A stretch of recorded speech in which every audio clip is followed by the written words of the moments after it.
Hello, I'm Dr. James Bogash, Master of Health and Longevity and creator of Modern Health Myths. And today we're going to talk about a recent study that looked at the amount of emergency, so EMS, emergency medical services, calls for cardiac arrests that have occurred as a result of quarantine.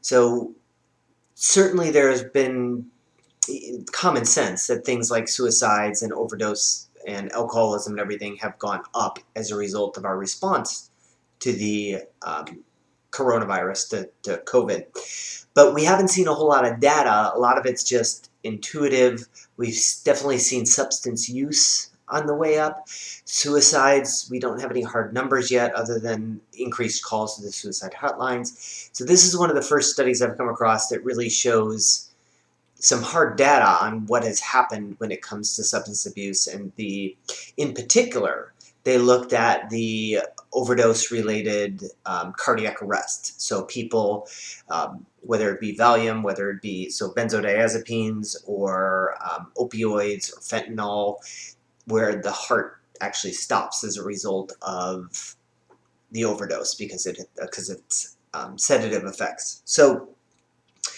and then what we don't know is how many of these resulted in death, but these are just calls to EMS or responses to EMS. Very large database. So they looked at 2018, 2019, and compared it to 2020.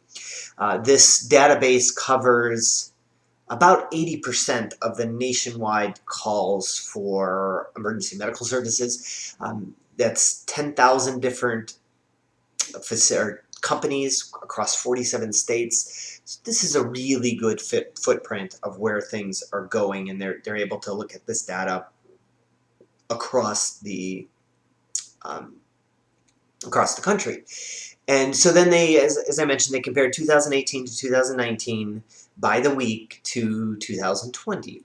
And what they saw was as soon as the quarantines hit, there was a definite spike in April of these calls. They as high as 123% higher than what they were the prior 2 years. Peaked in May and dropped a little bit and then relatively held steady. So not good numbers. Probably not a terribly big surprise if we see substance abuse going up, which we've seen in other studies. We're going to see the downside of that. The challenge is, obviously, as a chiropractor, we've been fighting the increased use of opioids, and this has been a decades-long process of trying to even out the curve, and that completely got thrown out the window as a result of our response to COVID-19, the coronavirus. So the other problem with that is that when people are in social isolation, they may not be not only around family members, but they may be by themselves, which leads to bad outcomes. If somebody's not there when somebody goes into cardiac arrest to call, it's likely that EMS is called after the fact when it's too late to do anything. But then the answer would be, well, we need more therapy, and clearly we do, but there's a massive shortage of therapists. Everyone that I come across that is a therapist deals with these challenges is as busy as they can be. We've tapped out the resources for people to use. So the biggest challenge is to work on your mental health, whatever that would be. A big fan of yoga, meditation, biofeedback, whatever other resources you can get to cut back on substance abuse.